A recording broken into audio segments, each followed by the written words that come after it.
tritium. It's that mysterious glowing element found in air, water, and now inside you. Yeah, that's right. You're going to take this radioactive isotope and chug it down. Bottoms up. So, if you drank tritium, how could your body power a nuclear reactor? What would happen to your DNA? And would you glow in the dark? This is What If, and here's what would happen if you drank radioactive tritium. So what the heck is tritium anyway? Well, simply put, it's the radioactive form of hydrogen. Hydrogen with 2 extra neutrons, to be exact. And that combination makes it unstable. It can be found in either a gas or liquid form. For our experiment, we'll be dealing with the liquid. It's in the atmosphere when cosmic rays hit gases floating up there. But you don't need to look up to find it. It's right here on the ground. Manufacturers mix tritium gas with a little bit of phosphor to create a self-luminous light source that doesn't need electricity. That makes it perfect for exit signs and emergency lighting. But if this isotope entered your body, how long would it take to get it out? Tritium emits beta radiation, meaning it gives off energy as it decays. Typically, its weak particles aren't strong enough to penetrate the skin, so it wouldn't be your skin glowing. But we'll dive further into that later.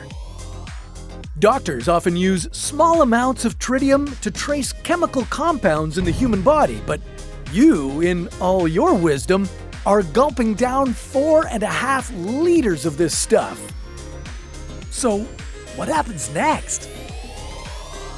Well, once you consume this isotope, it goes right through your bloodstream via your gastrointestinal tract. Minutes later, it would be in your organs and your tissue. And in less than 2 hours, the tritium would contaminate all of your body fluids. A study published by the International Atomic Energy Agency found that 56% of rats drinking tritium-laced water developed tumors within 18 months. And considering how much you just drank, maybe that would be your fate. Even if you guzzled less than a few liters, it would take a month to pee out all the tritium. Beta particles, the radioactive element in tritium, have low energy and wouldn't be able to travel far throughout your body. Sounds good, right? These particles would clump together in certain places in your body, creating radioactive hotspots.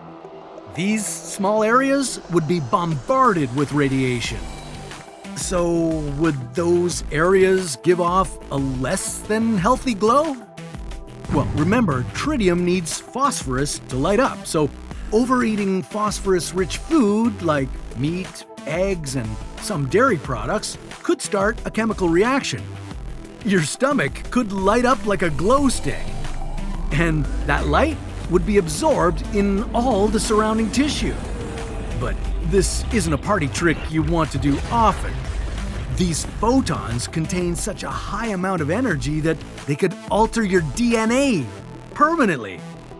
But now that tritium is coursing through your system, would you be able to generate power? Well, again, since tritium breaks down over time, some companies have developed tritium batteries that can last more than 20 years. But even though you might be a walking nightlight, it wouldn't work that way. The radiation emitting from the decaying tritium would have to hit a semiconductor to carry an electrical charge. Yeah, well, that's a relief. But even if you haven't downed liters of tritium, is there a chance it's already inside you? Well, maybe, if you live near a nuclear reactor. As I said, tritium is the byproduct of nuclear reactors, and While it can be separated from water, the process is costly, so many power plants don't consider it an extra step worth taking since the material eventually breaks down. Even the infamous Fukushima plant in Japan will discharge its treated water beginning in 2023. In Florida, scientists studying a nuclear power plant found an elevated tritium concentration in the drinking water. Now, while those levels were still below EPA standards, they were up to 215 times that of the background level of radiation. But hey, since you're in the mood to drink something toxic, let's double down. What if I gave you a glass of water from Lake Natron? Well, pinch your nose and chug it back because that's a story for another What If.